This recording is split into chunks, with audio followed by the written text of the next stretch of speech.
Leviticus chapter 14. The Lord said to Moses, "These are the regulations for the diseased person at the time of his ceremonial cleansing, when he is brought to the priest. The priest is to go outside the camp and examine him. If the person has been healed of his infectious skin disease, the priest shall order that 2 live clean birds and some cedar wood, scarlet yarn and hyssop be brought for the one to be cleansed. Then the priest shall order that one of the birds be killed over fresh water in a clay pot. He is then to take the live bird and dip it, together with the cedar wood, the scarlet yarn and the hyssop, into the blood of the bird that was killed over the fresh water. 7 times he shall sprinkle the one to be cleansed of the infectious disease, and pronounce him clean.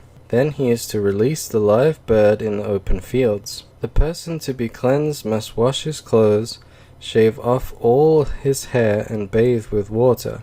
Then he will be ceremonially clean. After this he may come into the camp, but he must stay outside his tent for 7 days. On the 7th day he must shave off all his hair. He must shave his head, his beard, his eyebrows, and the rest of his hair. He must wash his clothes and bathe himself with water, and he will be clean. On the 8th day he must bring 2 male lambs and 1 ewe lamb a year old, each without defect, along with 3/10 of an ephah of fine flour mixed with oil for a grain offering, and 1 log of oil. The priest who pronounces him clean shall present both the one to be cleansed and his offerings before the Lord at the entrance to the tent of meeting. Then the priest is to take 1 of the male lambs and offer it as a guilt offering along with the log of oil. He shall wave them before the Lord as a wave offering. He is to slaughter the lamb in the holy place where the sin offering and the burnt offering are slaughtered. Like the sin offering, the guilt offering belongs to the priest. It is most holy. The priest is to take some of the blood of the guilt offering and put it on the lobe of the right ear of the one to be cleansed, and on the thumb of his right hand, and on the big toe of his right foot. The priest shall then take some of the log of oil, pour it in the palm of his own left hand, dip his right forefinger into the oil in his palm,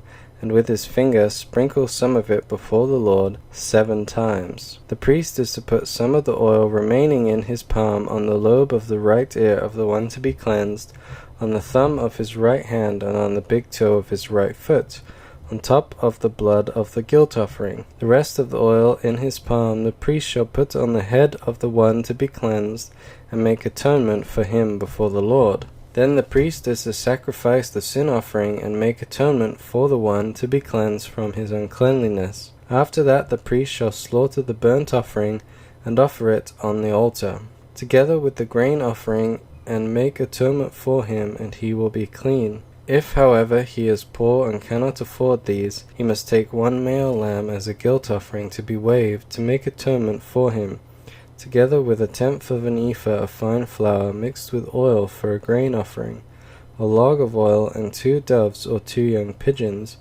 which he can afford, 1 for a sin offering and the other for a burnt offering. On the 8th day he must bring them for his cleansing to the priest at the entrance to the tent of meeting, before the Lord. The priest is to take the lamb for the guilt offering, together with the log of oil, and wave them before the Lord as a wave offering. He shall slaughter the lamb for the guilt offering, and take some of its blood, put it on the lobe of the right ear of the one to be cleansed, on the thumb of his right hand, and on the big toe of his right foot. The priest is to pour some of the oil into the palm of his own left hand, and with his right forefinger sprinkle some of the oil from his palm 7 times before the Lord. Some of the oil in his palm he is to put on the same places he put the blood of the guilt offering, on the lobe of the right ear of the one to be cleansed, on the thumb of his right hand, and on the big toe of his right foot. The rest of the oil in his palm the priest shall put on the head of the one to be cleansed, and make atonement for him before the Lord. Then he shall sacrifice the doves or the young pigeons, which the person can afford, 1 as a sin offering and the other as a burnt offering, together with the grain offering. In this way the priest will make atonement before the Lord on behalf of the one to be cleansed. These are the regulations for anyone who has an infectious skin disease and who cannot afford the regular offerings for his cleansing.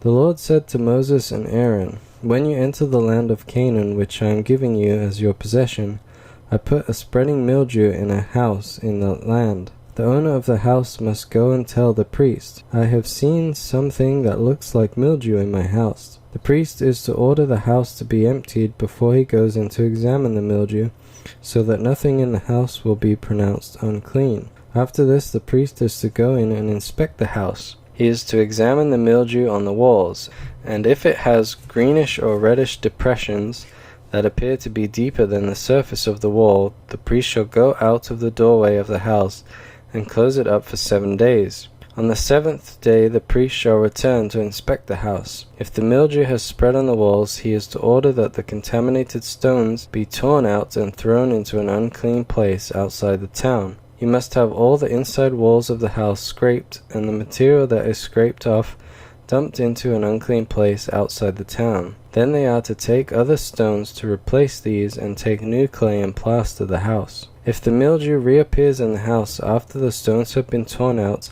and the house scraped and plastered, the priest is to go and examine it, and if the mildew has spread in the house, it is a destructive mildew. The house is unclean. It must be torn down, its stones, timbers, and all the plaster, and taken out of the town to an unclean place.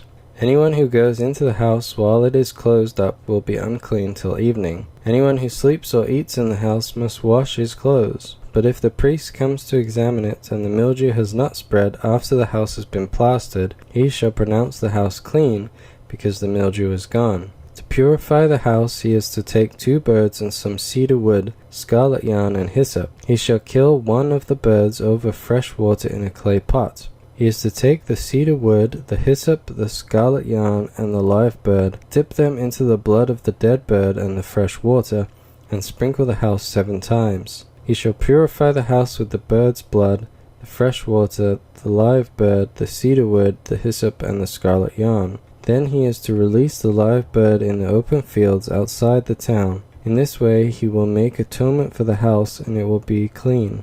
These are the regulations for any infectious skin disease, for an itch, for mildew in clothing or in a house, and for a swelling, a rash, or a bright spot, to determine when something is clean or unclean. These are the regulations for infectious skin diseases and mildew.